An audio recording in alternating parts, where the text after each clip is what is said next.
Muy buenas noches, queridos hermanos.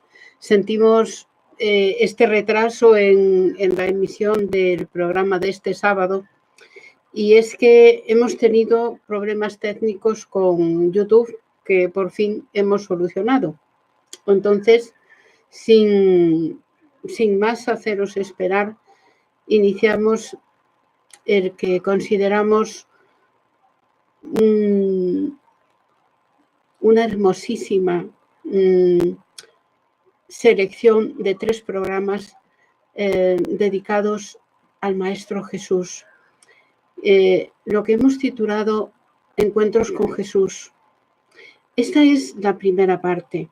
Como la titulaba, se trata de hablar de los 4 biógrafos que escribieron sobre Jesús, a saber, un recaudador de impuestos, Mateo,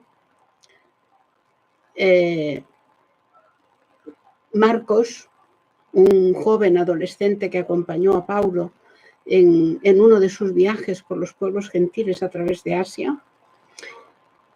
El tercer biógrafo sería un joven médico que conoció Pablo o Saulo de Tarso, antiguamente llamado, en un viaje por barco. Y el cuarto de los biógrafos es, como todos sabéis, Juan, el discípulo amado. De todo ello vamos a hablar esta noche. Espero que os guste y que os entusiasme de todo corazón como a mí, porque al igual que todos esos grandes personajes de los que vamos a hablar esta noche quedaron fascinados por Jesús cuando lo conocieron, yo también, queridos hermanos, quedé fascinada por la figura, por la persona de Jesús, desde que conocí el espiritismo. Ya antes, la persona de Jesús siempre me había fascinado, pero no conseguía entenderla en toda su plenitud hasta que conocí la doctrina espírita. Vamos a cerrar los ojos. Señor, en esta noche te agradecemos la oportunidad que nos has dado de poder hablar del divino Maestro Jesús.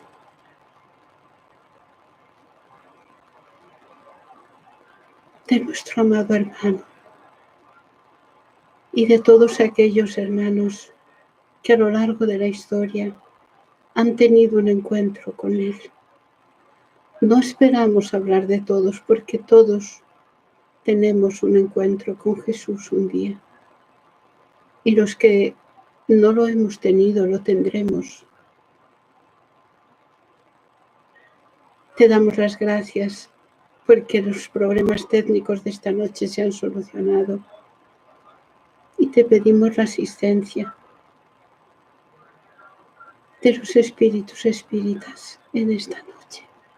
Que así sea, Señor. Bueno, como os decía, vamos a hablar, vamos a hacer 3 programas sucesivos en los que hablaremos de los encuentros con Jesús, de los distintos hermanos que han tenido encuentros con Jesús. Mirad, el primero de ellos,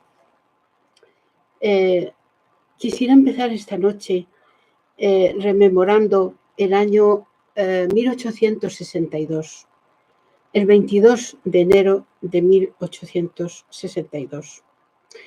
En el Collège de la France, en París, uno de los mayores intelectuales de aquella época, Ernesto Renan, presentaba un libro titulado La vida de Jesús, delante de toda una asamblea de intelectuales y materialistas que sabían que él era un hombre materialista y que él había combatido mucho la figura de Jesús.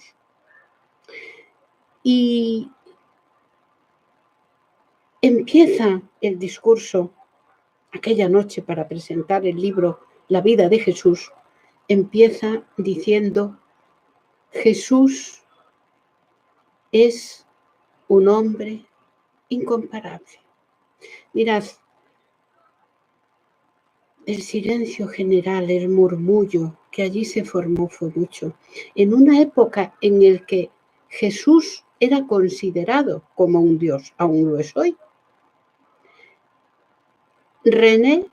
Ernesto Renan empieza su discurso diciendo: Jesús es un hombre incomparable.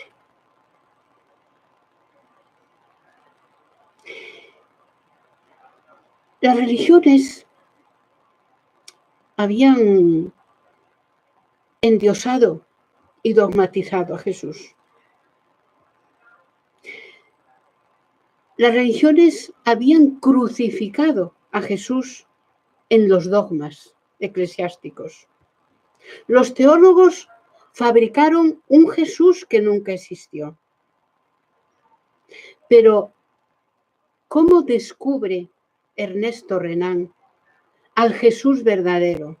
A ese que le hace escribir un libro, La vida de Jesús, y que él dice que es un hombre incomparable.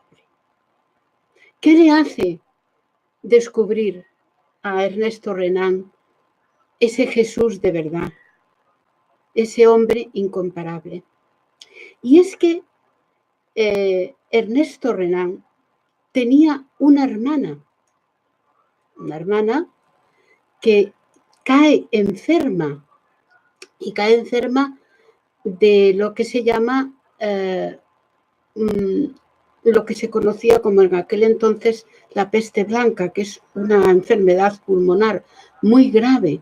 Y entonces la hermana de Ernest Renan es aconsejada por los propios médicos para curar de esa peste blanca o tuberculosis pulmonar, que se vaya un tiempo a vivir en el Líbano, que por entonces era una posesión francesa, y en el Líbano, por tanto, al ser una posesión francesa, tanto se hablaba el árabe como el francés.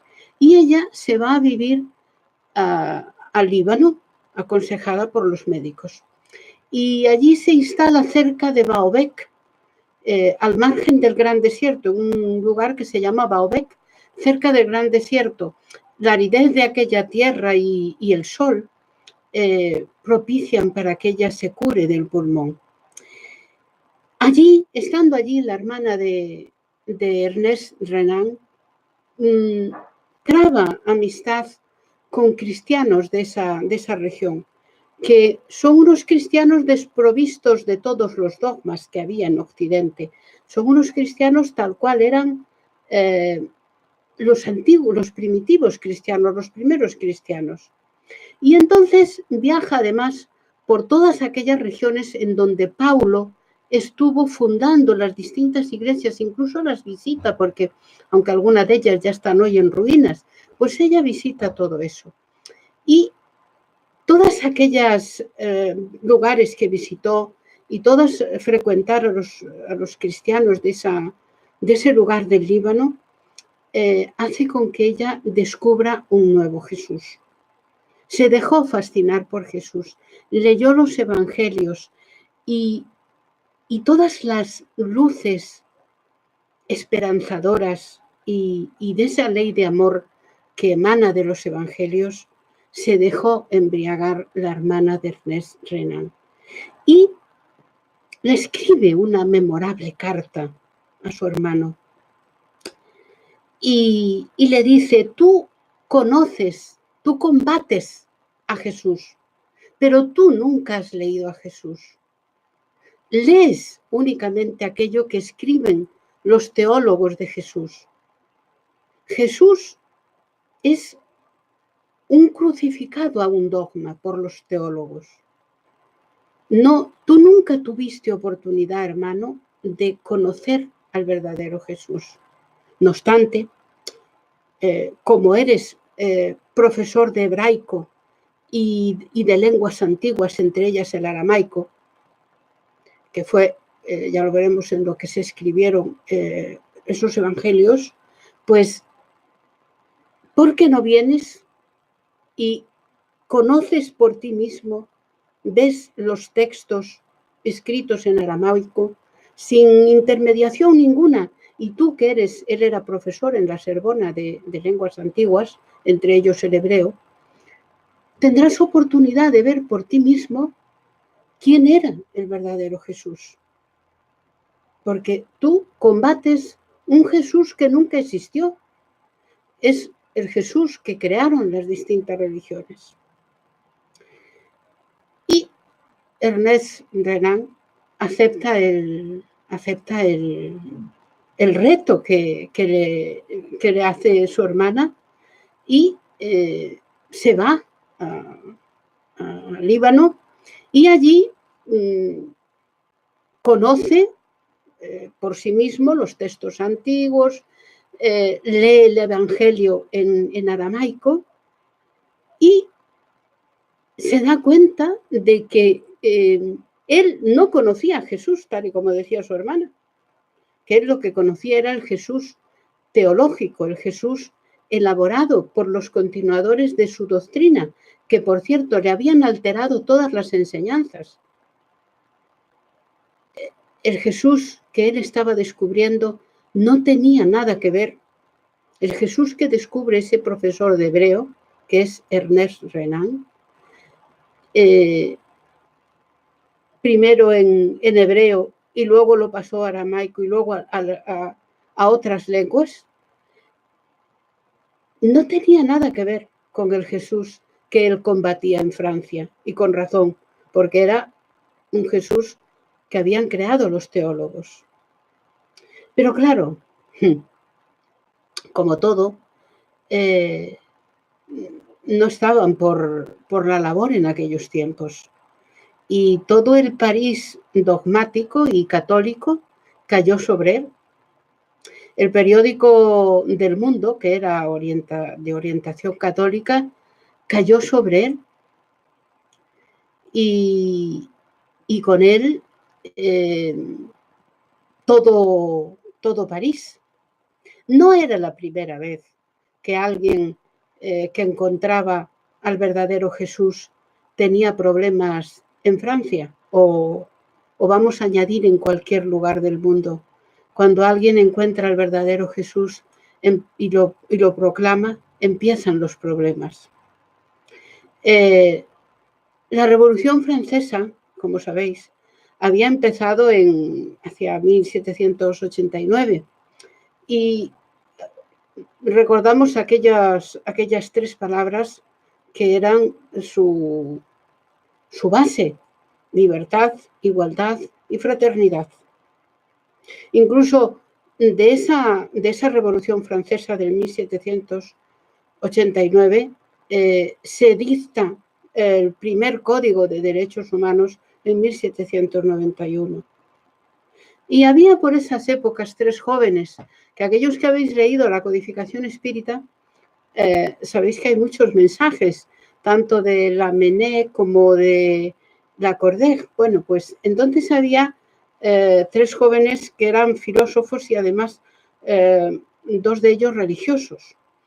Lamennais dirigía un periódico que se titulaba L'Avenir, en el que colaboraban Lacordaire y Montalembert, que estos sí tenían cargos dentro de la Iglesia.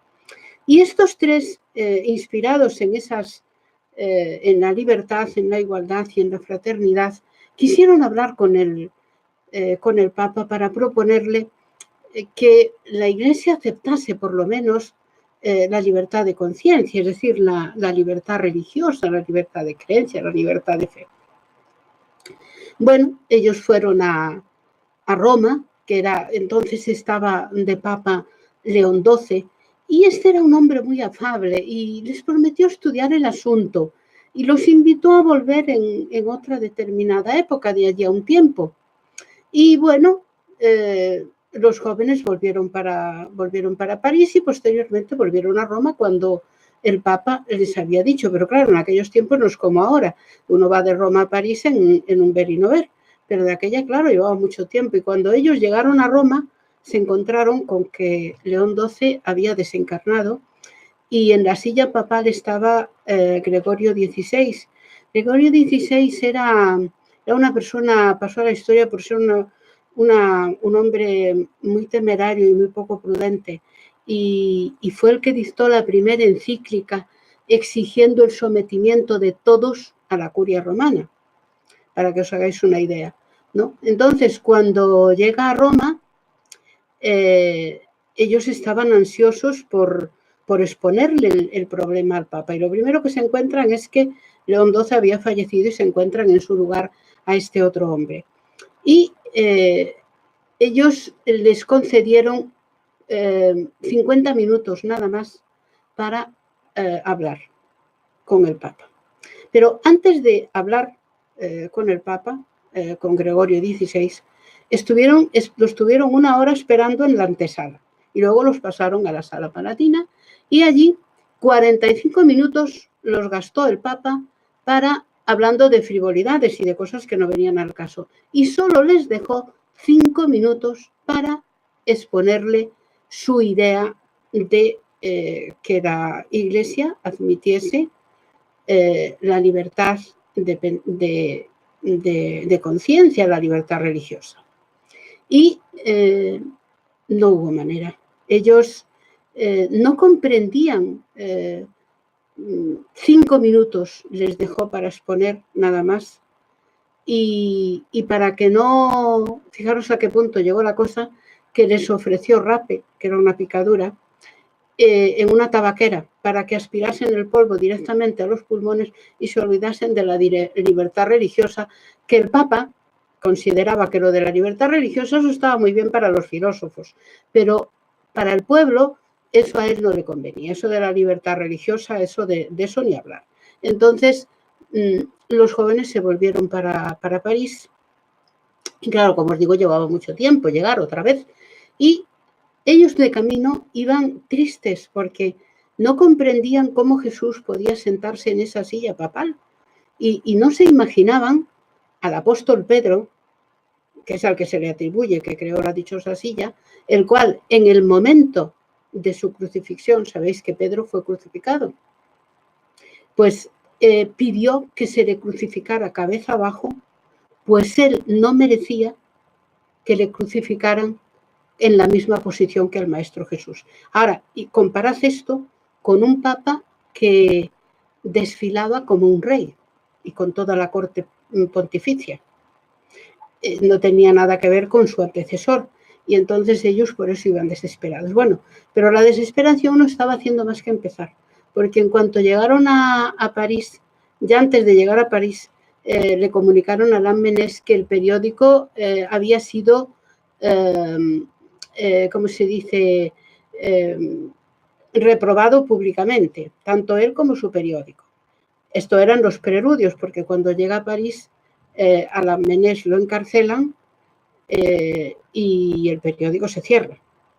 Y Lacordaire y Montalembert fueron expulsados de la religión. Y ahí, como vemos, el que se oponía, el que quería divulgar un Jesús como realmente fue, porque ellos lo que querían era terminar con aquel Jesús dogmático, que nunca fue, terminaba en la cárcel o mal. Entonces, veis como Ernesto Renan, 30 o 50 años después aproximadamente de estos hechos, pues le esperaba la misma cuestión, y es que a Ernesto Renan le despojaron de su cátedra de la Sorbona y él todo la persecución que sufrió fue por el libro que publicó La vida de Jesús, en el cual arrancaba a Jesús del dogma en que le había crucificado la propia Iglesia, el dogma de la Santísima Trinidad, que no hay por dónde cogerlo, y traía a Jesús para las playas del corazón humano. Por eso le persiguieron y le despojaron hasta de su cátedra. Pero él nunca claudicó, él siguió con su dignidad y no claudicó de sus ideas. Tenemos que decir que también entre 1832 y 1862 también surge no solo esa publicación en 1862 de La vida de Jesús por Ernesto Renan en París, sino que además en esa época, si recordáis esa fecha memorable, yo creo que es una de las pocas que me acuerdo, el 18 de abril de 1857 aparece esa publicación del Libro de los Espíritus. Renan decía en ese libro que me llamó la atención porque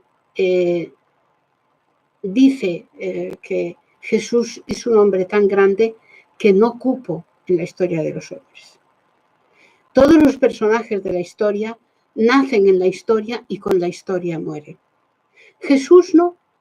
Jesús nadie lo incluyó en la historia de los hombres, aparece solamente en 4 contadas ocasiones, y no hablando de él, sino hablando de otros hechos históricos, aparece Jesús.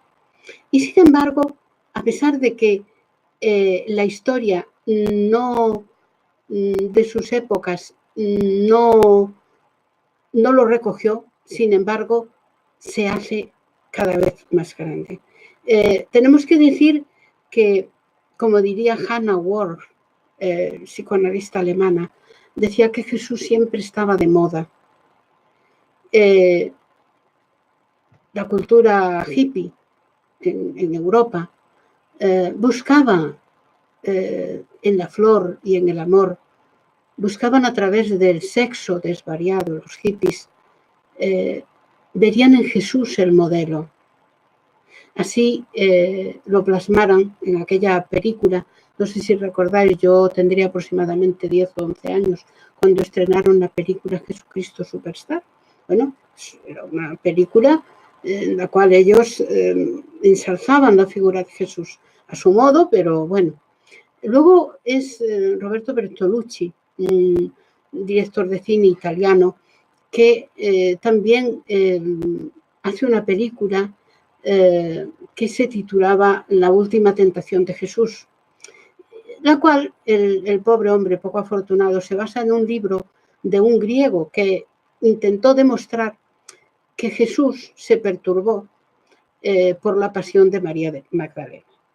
Y, en fin, tenemos que decir que en vez de llamarse La última tentación de Jesús, tendría que llamarse La última tentación de Bertolucci, usando la figura de Jesús. Jesús estuvo entre los hombres, vivió con los hombres, pero nunca se perturbó con las pasiones ni con las tristezas de los hombres. Lo vemos hasta en la cruz, que en ese último momento pide el perdón para sus verdugos. Yo, desde luego, no sé ustedes, pero yo me faltan miles, millones de evos para desear algo así si alguien me crucifica. Desde luego, yo no me veo diciendo eso, cualquier cosa menos eso. Jesús, quiero decir con ello que Jesús, a medida que pasan los años, crece más y más. La humanidad se había regido por el Código Hammurabi, más tarde por la Ley del Talión, que solo Moisés consiguió suavizar con el Decálogo. Luego la Ley de Roma, que protegía la familia, las tierras. Pero Jesús se distingue de todos ellos, y es que Jesús proclama la ley del amor. Ya desde su nacimiento, Jesús tuvo que atravesar vicisitudes. La época en que nació Jesús se sabe por diversos investigadores muy serios y fuera de duda que fue entre el 2 y el 4 de abril. Se le supone el nacimiento de Jesús por diversos datos que hay en la historia, ¿no? Y, claro, el 25 de diciembre lo que se celebraba era la fiesta del sol, que era una fiesta que se dedicaba al sol, pero era una fiesta sexualmente perturbadora. Entonces los antiguos cristianos resolvieron sustituirla por el nacimiento de Jesús y cambiaron el nacimiento de Jesús de abril a diciembre. Bueno, ya empecemos por ahí. Muchas veces las cosas las hacemos con la mejor intención del mundo, pero al final también las queremos hacer que queremos adornarlas tanto que terminamos desvariando las cosas de mala manera. La BBC, como sabéis, una emisora de Londres, hizo una investigación genética, una investigación muy bien hecha. No podemos decir que sea una investigación falsa, no lo es para nada. Y él sacó un retrato robot de cómo sería Jesús, fundándose en una investigación de la genética que se encontró de entonces, ¿no? Y entonces nos describen a un Jesús moreno, de trazos groseros, muy bruto, y con los cabellos encrespados. En fin, la investigación es honesta, pero se equivocan. Jesús es descrito por quienes convivieron con él como de piel muy blanca, los ojos azules, los cabellos color miel y largos, y tenía barba. Además, que lo describen personas que no son cristianos, no eran de sus adeptos, no son sospechosas de contar milongas, en este caso, ¿no? De favorecer a Jesús, de querer favorecer a Jesús. La primera es una carta de Publio Lentulus, y en él lo describe al César, a Jesús lo describe con ojos muy transparentes de color turquesa, semejantes al cielo azul de Galilea. Mediría como 1,75 m y pesaría entre unos 70 y 70 kilos. De toras desenvuelto, le decía Publio Lentulus, a pesar de su trabajo como carpintero. Tenía la voz calma, la mirada serena y emana de él una energía poco común y que no se puede explicar. Esta era la descripción que Publio Lentulus, un senador romano, le describe a Jesús. Este hombre no es sospechoso de querer favorecer a Jesús, porque para nada era adepto suyo. Claro, muchas personas dicen, pero bueno, la historia no tiene nada de Jesús. Bueno, esto no es tan cierto. Hay 4 referencias, que nosotros sepamos, hay 4 referencias. Bueno, yo todos estos datos tengo que decir que los he encontrado en libros que yo he leído de Divaldo, de Chico, de Manuel. En fin, todos estos datos los he ido recopilando de libros, ¿no? De libros tanto de Divaldo Pereira Franco como de Chico, psicografados por Francisco Cándido Xavier. La lectura os lo aconsejo 50 años después, Paulo y Esteban, en fin, recopilando datos tras las pisadas do Mestre, que es un libro de Divaldo, Encuentros con Jesús, que también es otro libro de Divaldo. Es decir, todas estas referencias que nosotros, que yo hago esta noche, están contrastadas. No es que nos las estemos de momento inventando ni nada por el estilo, sino que están contrastadas. Entonces, las 4 referencias históricas que se hacen referencia a Jesús, 2 corresponden a Fabio Josefo, que como sabéis es un historiador hebreo que vivió sobre el año 70 después de Cristo. Y este hombre, en una de sus crónicas, dice que en el año 62 de nuestra era, dice él, fue decapitado en Jerusalén Tiago, el hermano de Jesús, llamado el Cristo. Es una referencia que él hace de una ejecución que había habido, de una decapitación de un hermano de Jesús, del que llamaban el Cristo. Esto lo dice Flavio Josefo, un historiador hebreo, que los hebreos para nada pueden ser sospechosos de favorecer a Jesús y de inventarse nada con respecto a Jesús porque nunca lo reconocieron, como sabéis. Bueno, la segunda referencia también es de Flavio Josefo y hace referencia a ella en su obra Antigüedades Judaicas. Algunas personas no aceptan esta referencia, dicen que eso fue una adulteración de los seguidores del Nazareno. Sin embargo, está en su obra Antigüedades Judaicas, que es de autoría de Flavio Josefo, sin duda alguna. Y él escribe más o menos que en esta época vivió Jesús. Y dice él que era un hombre excepcional porque realizaba cosas prodigiosas. Dice que tenía muchos adeptos, tanto entre los judíos como entre las personas de Grecia. Y cuando por denuncia de personas muy notables, Pilatos lo condena a la cruz. Dice que los que le amaban no dejaron de amarlo y al tercer día se les apareció vivo, como lo decían las profecías. Y dice, termina, esto sí lo he anotado literal, lo he anotado y os lo he copiado literal, dice literalmente Flavio Josefo, dice, en nuestros días aún no se acabó el linaje de los que por causa de él se llaman cristianos. O sea que Jesús no es una invención, no es un personaje mítico, Jesús existió y hay referencias a él.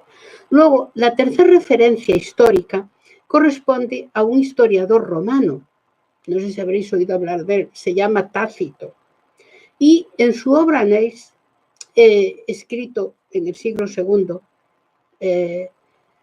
cuando habla después del incendio en el que se destruyó Roma, que fue sobre el año 64 después de Cristo, este Tácito, sospechaba que el incendio de Roma, para él, hubiesen sido seguidores de Jesús. O sea que si Jesús no hubiese existido, no creo yo que Tácito, este hombre que era un historiador romano, sospechase que el incendio de Roma había sido provocado por seguidores de Jesús. Esta es la tercera referencia histórica. Y luego la última referencia histórica es el joven Plinio, que en una carta al emperador Trajano le dice que hablándole ya de los seguidores de Cristo, ya Cristo había desencarnado, ya Jesús había desencarnado, y hablándole de los cristianos que se reunían a escondidas, porque claro, eran muy perseguidos, como sabéis, sobre todo las persecuciones más terribles sucedieron con Nerón, pero también hubo otras. Y le dice que se reunían, dice que los cristianos, los seguidores de Cristo, decía él, se reúnen antes de que salga el sol y siempre en un día fijo, y cantan himnos a Cristo y lo adoran como a un Dios y se comprometen bajo juramento a no cometer robos, asaltos o adulterios y a nunca abdicar de la fe. Estas son las palabras con las que Plinio informa a Trajano de que hay seguidores del Cristo que se siguen reuniendo en un día fijo y antes de que salga el sol, y que cantan himnos y que se comprometen a no cometer robos, adulterios o asaltos y a nunca abdicar de su fe. Fijaros, entonces, hay 4 referencias históricas apenas. La historia no habla de Jesús.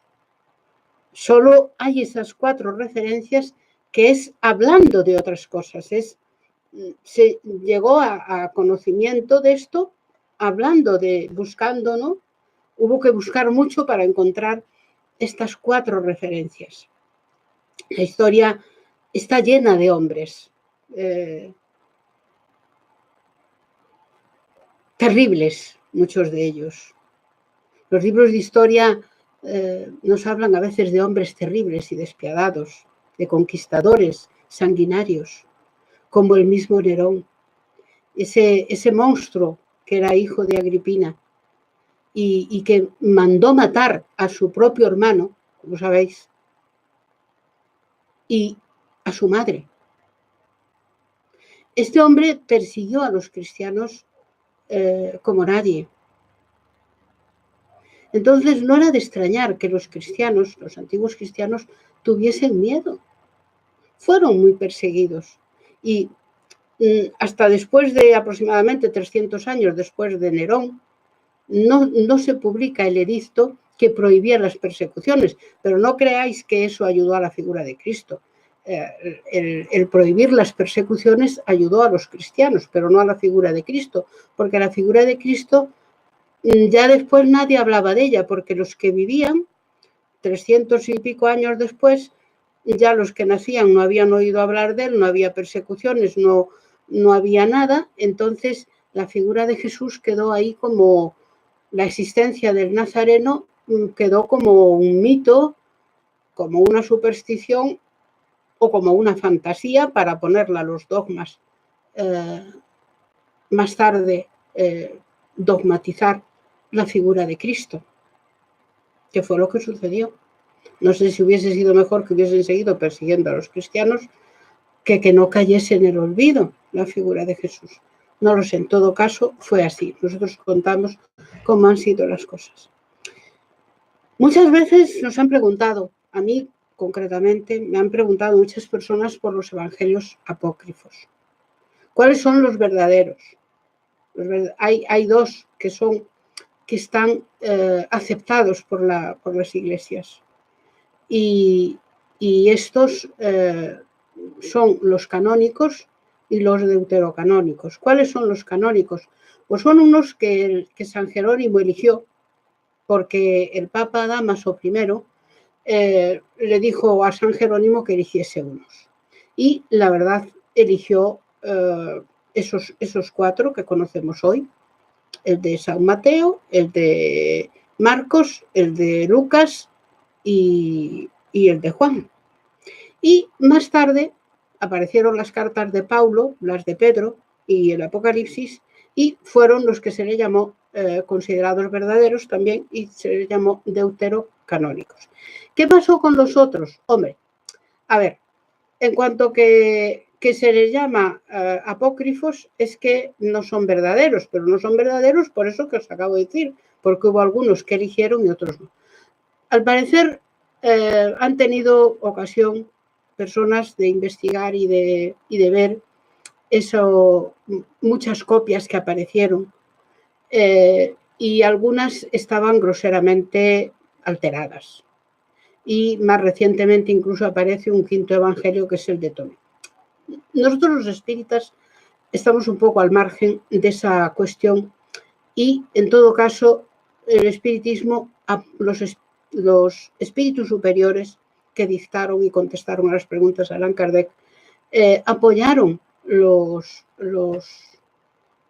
evangelios canónicos y deuterocanónicos. No, sobre todo más que nada porque algunos de ellos, como estos denominados de Piratos, de Nicodemos, de Tomé y otros, en nada se le igualan a los canónicos, al entender de los investigadores. Y aunque contienen algún mensaje elevado, no vamos a decir que no, la mayor parte clama al cielo la cosa. Entonces, no tenemos más nada que añadir. Si los espíritus espíritas, los espíritus superiores, cuando contestaron las preguntas de Allan Kardec, si hubiese que guiarse por esos evangelios apócrifos, nos lo hubiesen dicho. Y nada de eso ocurrió. Simplemente se guiaron para el evangelio según el espiritismo, como sabéis, por los evangelios canónicos. Por lo tanto, nosotros no vamos a entrar en eso porque ya está. La segunda cuestión, ¿cómo confirmar que Jesús es un ser humano o un mito? Bueno, aquí en verdad Jesús ha tenido 4 grandes biógrafos, aunque no ha habido ningún historiador que se ocupase de él. Sí ha habido 4 grandes biógrafos que se ocuparon de la figura de Jesús. Claro, muchos dicen, bueno, los evangelios fueron escritos después de que Jesús muriera. Es verdad, no vamos a negarlo nosotros, es verdad. Pero esto no les quita veracidad, porque ya veréis que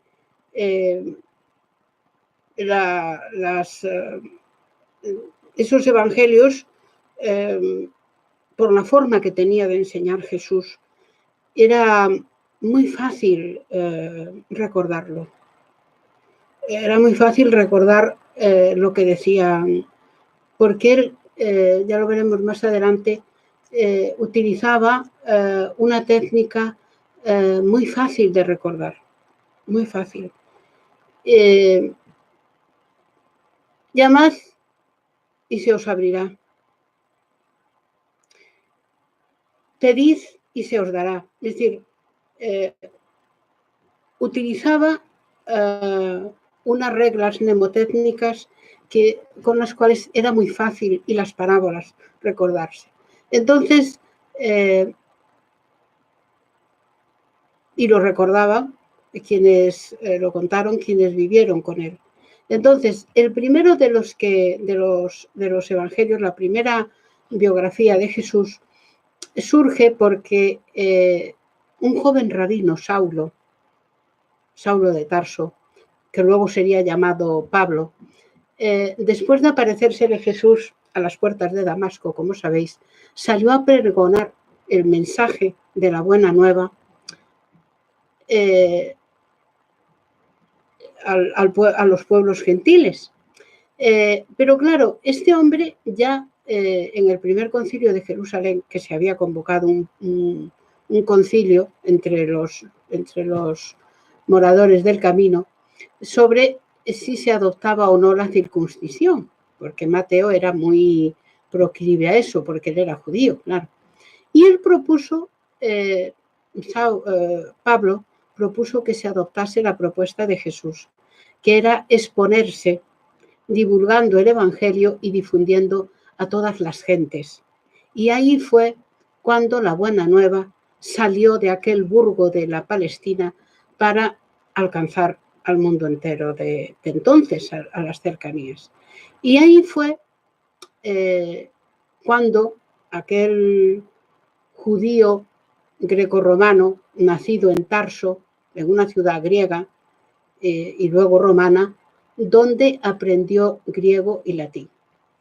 Pablo conocía el griego y el latín por su ciudad, porque por eso le llamaban Saulo de Tarso, porque era de la ciudad de Tarso.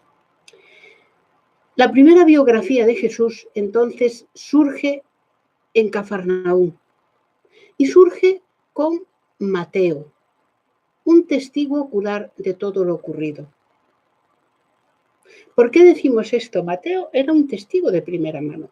Fue el primero que reclutó Jesús. Hay que conocer un poco de cómo eran las aldeas de entonces, ¿no? Cafarnaúm era de Galilea y la Galilea estaba dividida en 4 grandes regiones. Entonces, Galilea, Judea, Samaria y Perea. En Galilea había un mar. Era un sitio, Galilea estaba como 200 metros por debajo del nivel del mar y la rodeaba debajo del nivel del mar Mediterráneo, y la rodeaba, pues eso, estaba próxima al área histórica esta de Armagedón, que dice la tradición histórica que ahí tendrá lugar la batalla final entre el bien y el mal. Esa región es una región triste, muy agreste, y en Galilea se encuentra el mar de Galilea, que, como decíamos, está más abajo de 200 metros del mar Mediterráneo. Y más abajo aún, que lo forman las aguas del río Jordán. Y más abajo, allí el sol arde y el agua tiene una densidad grandísima de sal, hablamos del Mar Muerto. Y allí sí que no hay nada, no hay ni animales ni vegetación. En el Mar Muerto no puede nadarse por la gran densidad de la sal. Pero en el Mar de Galilea, más arriba, 200 metros más arriba, lo veremos en los evangelios, aparece con distintos nombres como el lago de Genesaret, el lago de Tiberíades, porque estaba al lado de esa ciudad erigida en honor a Tiberio, el César que había, ¿no?, en esos tiempos. Entonces, en los tiempos de Jesús, en ese mar de Galilea se cree que había como unos 5.000 barcos de pescadores. Y fue en esa región donde Jesús empezó a divulgar la buena nueva. Y en ese lugar de gentes humildes, de pescadores, de pastores, gentes generosas que gozan ayudando a los extranjeros. Aún hoy guardan el mejor vino para el visitante, aún en esta época. Más allá de ese lugar encontramos el Armagedón. Y más arriba, la tierra es calcinada, sin árboles. Más adelante está Jericó, la que pasa por ser una de las ciudades más antiguas de la tierra, rica en agua, en fuentes, en ríos, que como sabemos, si habéis leído el Evangelio, Jesús visitó muchas veces Jericó. Y un poco más hacia el sur está la ciudad de Judea, montañosa, árida, y cuya capital es Jerusalén. En Jerusalén era donde estaban esos 70 jueces del Sanedrín, que eran autoridades tanto religiosas como civiles. Había también escuelas rabínicas y el orgullo de una cultura vacía que estaba llegando al sarcasmo. José dicen que podía venir de bueno de Galilea, en referencia a Jesús, al Galileo que venía de Galilea. Entre Galilea y Judea se encuentra la región de Samaria. Y ahí, en ese lugar, Jesús, una hermosa mañana,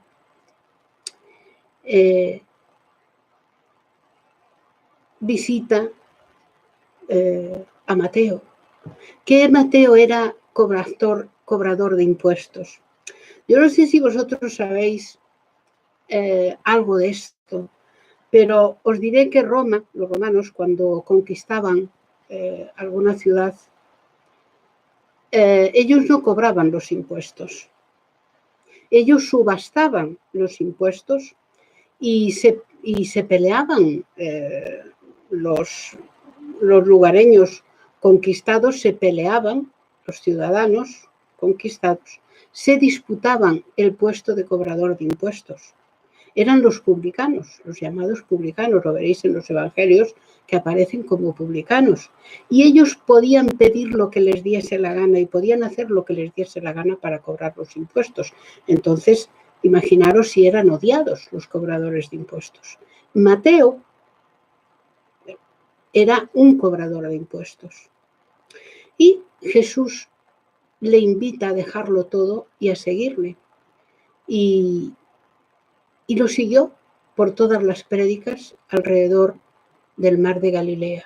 Mateo fue el primer gran testigo de que realmente Jesús existió. ¿Qué hombre era Jesús? ¿Qué fuerza poseía? Nada él pidió, nada le reprochó, solo sígueme.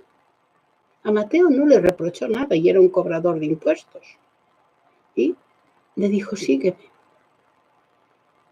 Más allá, en el tiempo, con las prédicas de Pedro y de Pablo en Roma, el fervor disminuía. Y claro, se alejaban del mar de Galilea y conforme se alejaban de Galilea, el fervor por el Nazareno disminuía. Y no tenían nada, salvo el Antiguo Testamento, tanto Pedro como Pablo. Entonces, fue cuando le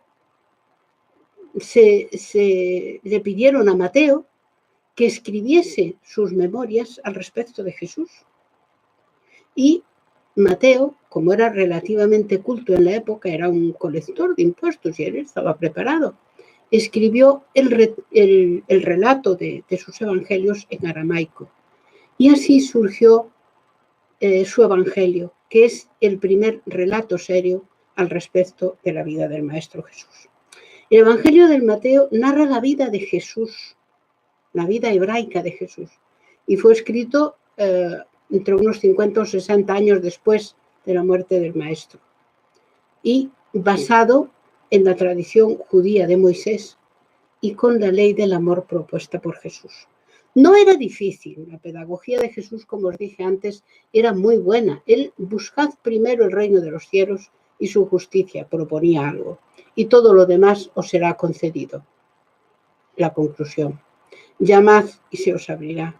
Yo soy el pan de la vida y todos se nutrirán de mí. Bienaventurados los que lloran porque serán consolados. Es decir, proponía y después concluía. Por eso las enseñanzas de él, aunque pasaran unos años, eran de fácil recuerdo. Es una técnica magnífica porque facilita, como os decía antes, la memorización por la lógica. Entonces, a los que estaban con él, como a Mateo, que estuvo siempre con el Maestro Jesús, les fue fácil recordar. El Evangelio es de San Mateo, también Mateo es conocido como Leví, y habla sobre un hombre que sensibilizaba a las multitudes y que se introducía en un momento a otro en el abismo de la autorreflexión, que estaba muchas veces en el torbellino de las pasiones humanas, sin embargo nunca se dejó apasionar por las pasiones vulgares, que descendía al valle de las miserias humanas, pero él nunca fue un miserable, que convivió con los pescadores y gentes humildes, él que era un pescador de almas. El Evangelio de Mateo se escribió en aramaico, que era un dialecto del samaritano, y se hablaba en Galilea y en Samaria. Es el segundo, más tarde, cuando Pedro y Pablo estaban en Roma, Pedro y Pablo fueron para predicar la buena nueva a Roma, se dieron cuenta de que era necesario que fuera escrito algo para los romanos. Y Pedro pidió a alguien que un día había acompañado al apóstol Pablo en su ministerio de predicaciones, y ese alguien era ni más ni menos que Marcos.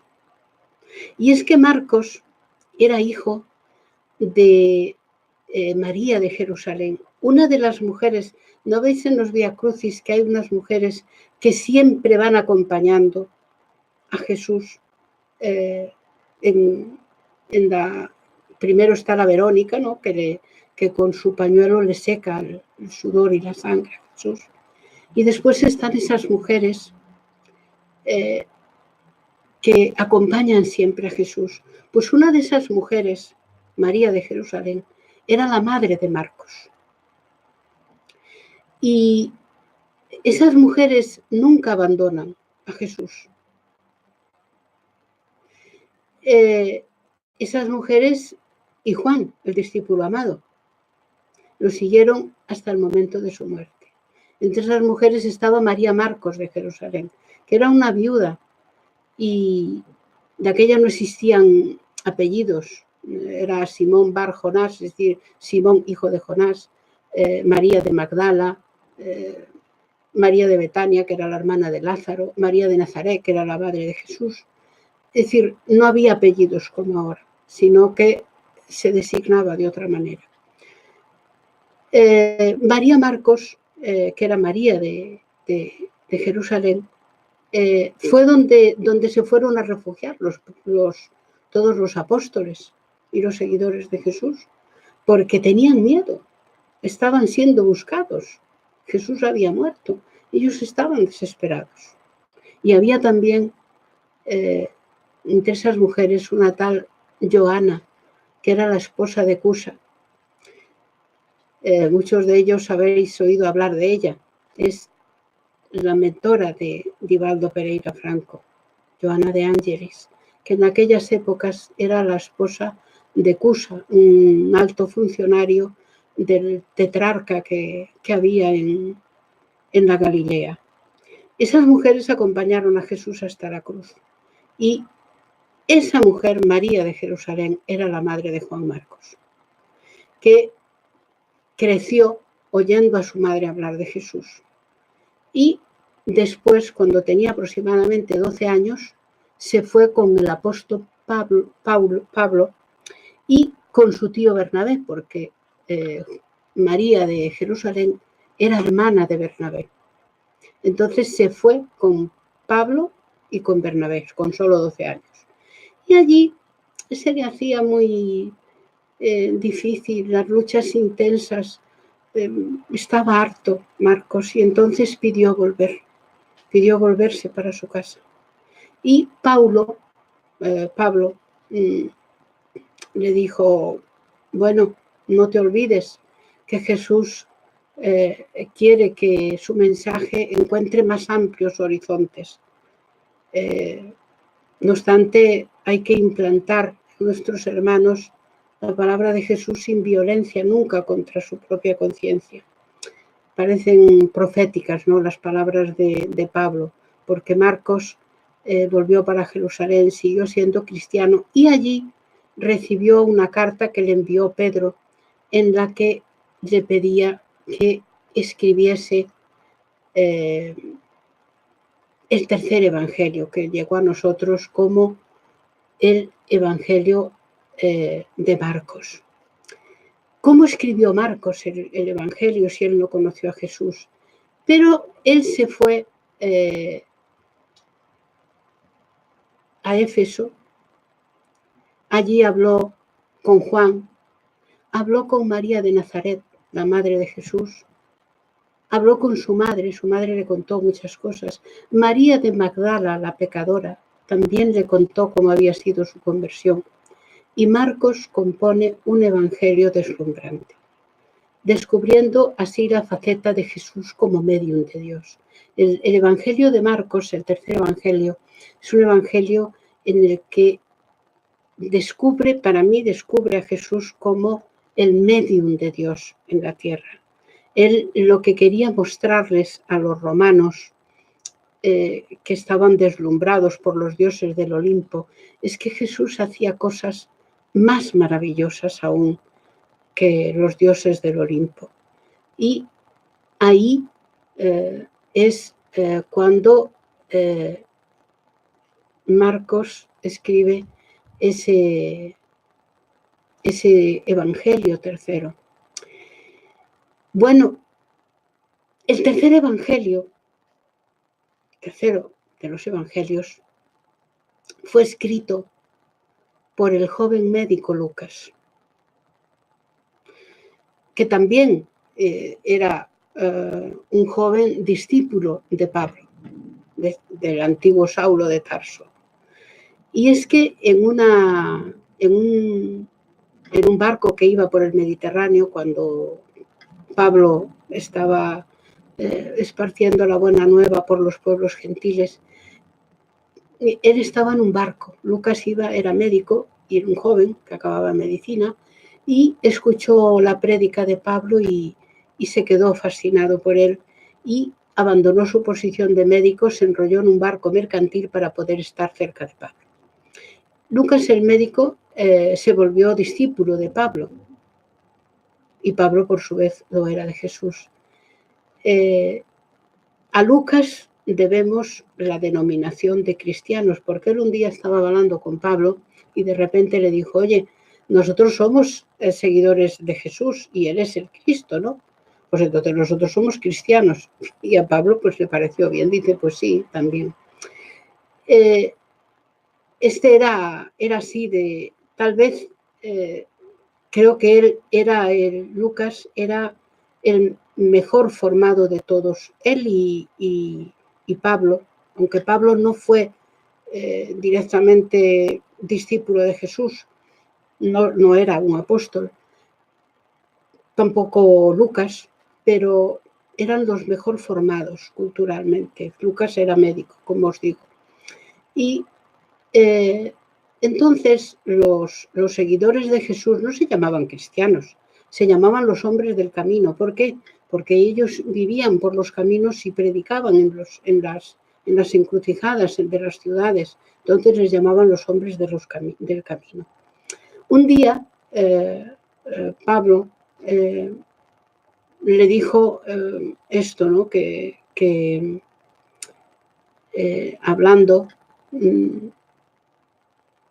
de los seguidores, pues le dijo esto que os contaba, que oye, si nosotros somos seguidores de Jesús y Él es el Cristo, nosotros podemos llamarlos cristianos. Y es a partir de ahí que comienza a utilizarse la palabra cristiano. Ahí Lucas, cuando estaban en Roma, Pablo le pidió a Lucas que escribiese sus memorias al respecto de Jesús, las suyas, las de Pablo, al respecto de Jesús.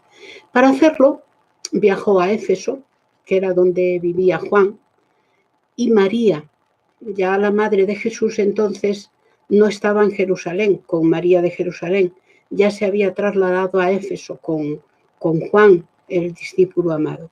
Y entonces allí entrevistó a Juan y a María, la madre de Jesús, y él recogió informaciones muy ricas en detalles, fijaros, pudiendo preguntarle lo que quisiera a Juan, el discípulo amado de Jesús, y a su madre.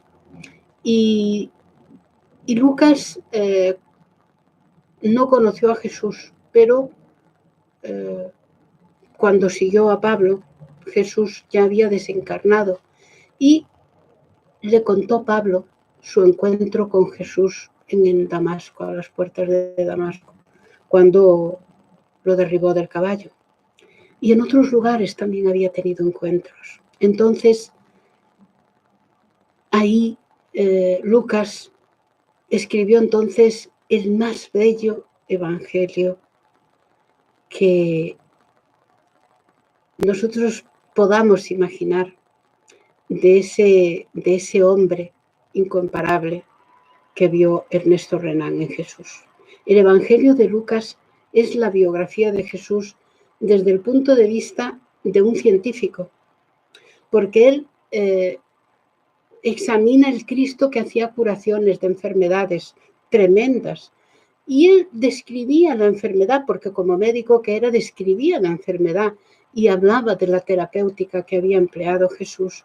Entonces, los relatos de Lucas sobre el ser enfermo, como sobre las resurrecciones que hacía, o del hombre de la mano seca, de los obsesos, de los leprosos, demuestra el poder curador de aquel hombre especial con su autoridad de médico. Y los médicos no son sospechosos de ser aduladores, sino que ellos examinan las cosas y dan su parecer.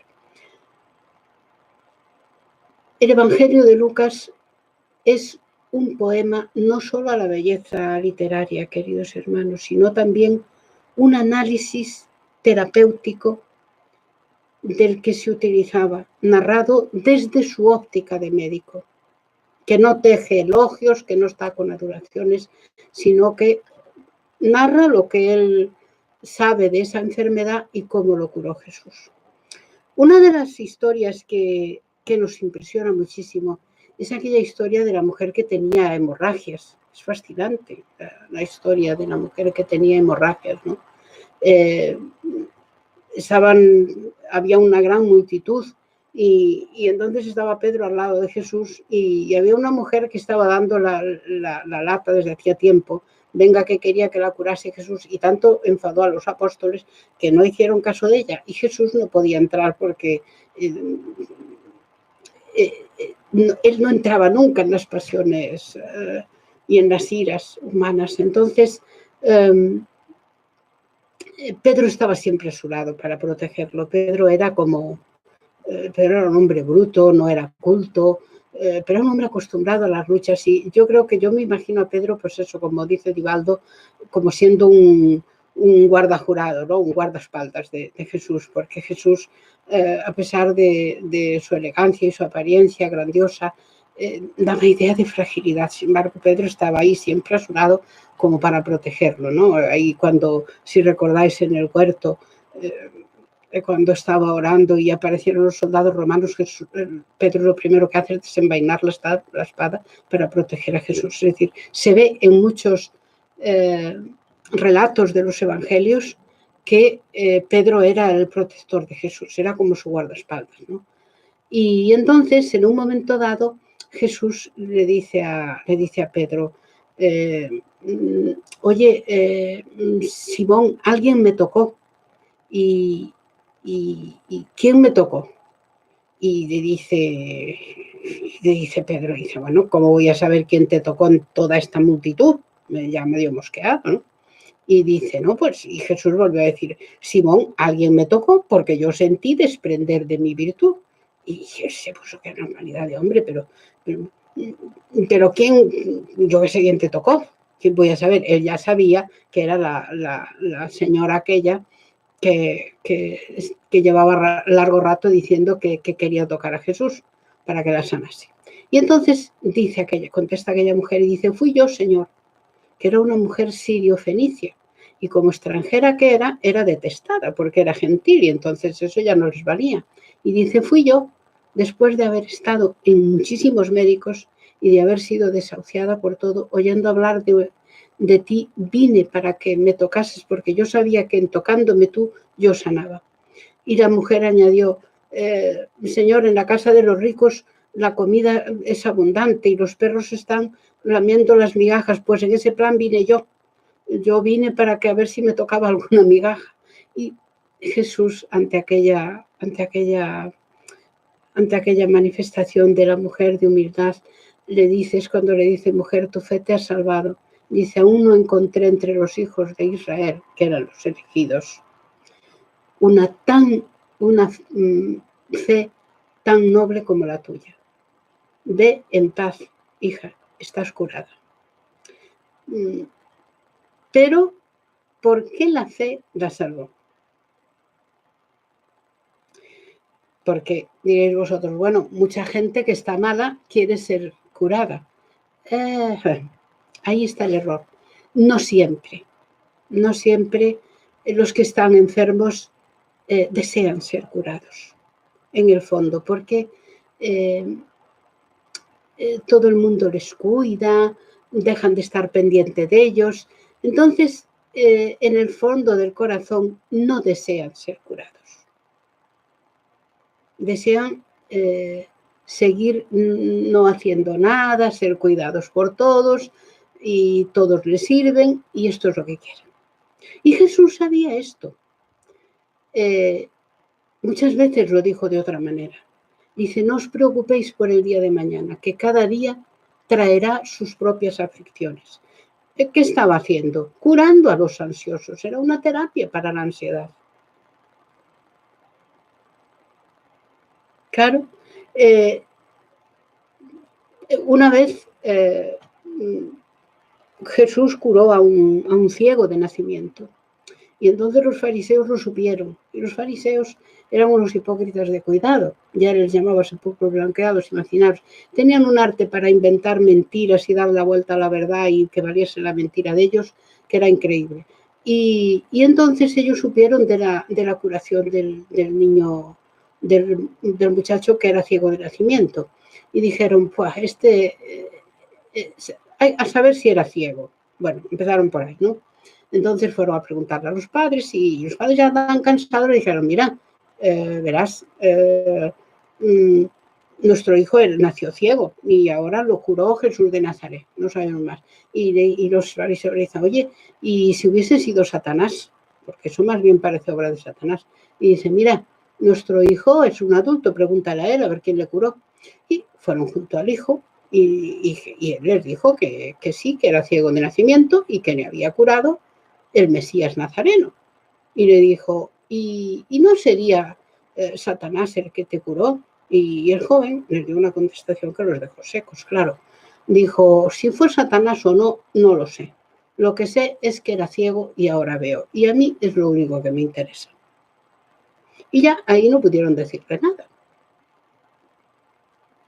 Entonces, hay personas que, tened en cuenta que hay personas que no desean ser curadas, porque así dejan de estar bajo la protección de otra.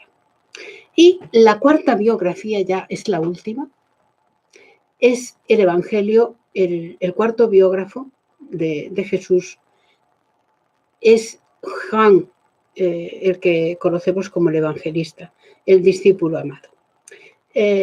Juan tenía un hermano, Santiago, y ellos estaban pescando y Jesús les dijo a los dos hermanos para abandonar las redes e irse con él a pescar almas en el mar de la vida. Y eso hicieron. Ellos dejaron las redes y se fueron a seguir a Jesús. Cuando la madre de ellos, que era Salomé, supo esto, ella se puso muy intranquila porque dijo, a ver, estos hijos míos, como todas las madres, pues a ver qué hombre es este. Y se fue, supo que se reunía en la casa de Simón y se fue hasta allí. Y le preguntó, le dijo, mira, yo sé que tú eres el Mesías prometido, yo sé que tú vienes de Dios y que eres el Rey y que vienes en nombre de Dios. Y entonces yo te pregunto, ¿tú por qué mis hijos están fascinados por ti? Yo te ruego que coloques a cada uno de mis hijos uno a tu izquierda y otro a tu derecha. Y Jesús, que comprendió el amor de una madre, le dijo, en cuanto a colocarlos a mi izquierda y a mi derecha, no me corresponde a mí, sino al Padre que está en los cielos. Pero a mí me corresponde preguntarles si ellos están dispuestos a beber de la taza de amarguras que yo he de beber hasta la última gota. Y efectivamente, pobrecitos, ellos bebieron hasta la última gota. Santiago murió martirizado y Juan, como sabéis, entregó toda su vida, estuvo preso y murió ya siendo muy mayor en la isla de Patmos. El Evangelio de Juan es uno de los más hermosos porque no solo habla de ese Jesús, sino que también habla del principio, cuando anuncia que el verbo en un principio era el verbo y el verbo estaba con Dios y el verbo era Dios y él estaba en un principio con Dios. Parece como un trabalenguas, ¿no? Pero se refiere a que en un principio todo está dentro de la evolución del propio sistema. Era el caos de partículas y en ese caos que se aglutinaba es que el autor de ese caos y su origen tomó cuerpo y vino a habitar entre nosotros. Mas ese era Jesús, dice Juan, no Dios. Ahí lo aclara, Jesús no era Dios, porque Dios, dice Juan, es el autor del universo y Jesús es el responsable de nuestro sistema solar. Es decir, el Evangelio de Juan es de una riqueza incomparable, tanto en el sentido ético como en la estructura estética y por su revelación histórica. Juan es el único que es testigo de la conversación entre Nicodemos y Jesús. Mucho han hablado los críticos de los evangelios de esto, ¿no? Que nadie lo relata, que no debió de suceder esta conversación porque ningún evangelista la relata excepto Juan. Pero es que Juan era un discípulo muy amado. Pero ¿sabéis por qué? Porque Juan era muy joven y entonces se acercó al Maestro Jesús sin prevención, sin dudas, sin ningún tipo de dudas, y se unió a él de una manera que Jesús dijo, el propio Jesús dijo, este no es necesario que pase por la muerte. ¿Qué quería decir Jesús? No era necesario que pasase por el holocausto del sacrificio duro de la muerte como pasaron el resto. De hecho, Juan muere por agotamiento de los órganos, muere por la edad. Es el único. Todo el resto, todos los otros murieron de forma terrible, violenta. Pero él no era necesario que pasase por él, porque él desde el primer momento aceptó a Jesús y lo siguió sin ninguna prevención. Y era el discípulo muy amado. Los otros se celaban, los otros apóstoles. Y es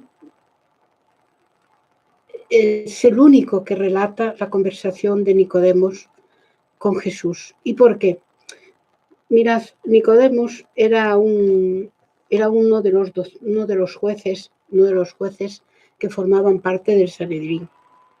Y eso era un tribunal que eran 70 jueces. Y eran tanto jueces en el orden religioso, en las leyes religiosas, como en las leyes civiles. Y Nicodemos era uno de los más elevados. Y claro, él nunca se acercó a Jesús, nunca había oído hablar de él. Ni quería que tampoco Jesús se acercase a él porque tenía miedo a que le denunciasen y le trajese problemas, como así iba a ser. Y entonces, ¿qué hacen? Pues cuando esto es así, lo que suele hacerse siempre en la historia es que, para que no llame la atención a nadie, es que se hace por juntar a esas dos personas en casa de un tercero. Y esto fue lo que sucedió.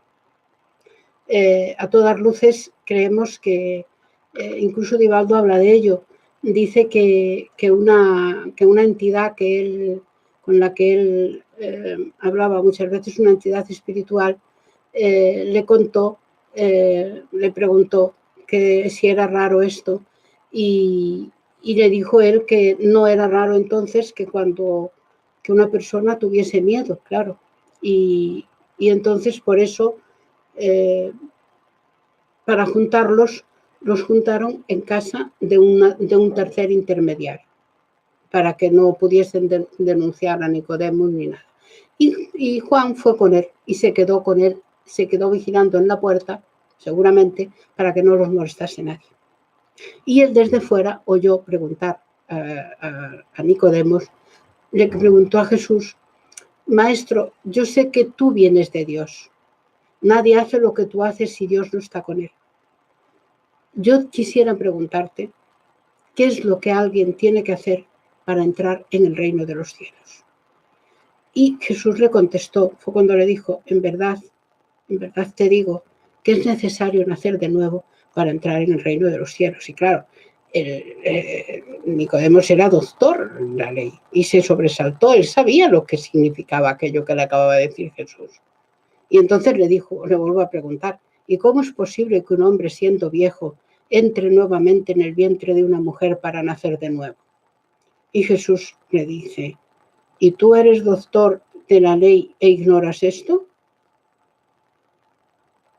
Dijo, pues yo te digo que en verdad es necesario nacer del agua y del espíritu para entrar en el reino de los cielos. Claro, ¿qué le estaba diciendo Jesús? Que es necesario nacer del agua y del espíritu. La vida en la tierra empezó en el agua. Jesús hacía referencia. Nosotros hoy lo sabemos por la ciencia, por nuestra ciencia. Sabemos que cuando un feto está en los primeros meses de vida, recorre desde el inicio todas las formaciones pasadas, las vidas pasadas, todas las formas. su estancia en los distintos reinos. A la semana nadie sabría si es el feto de un mamífero, de un avestruz o de un pez, porque recorre en las primeras semanas,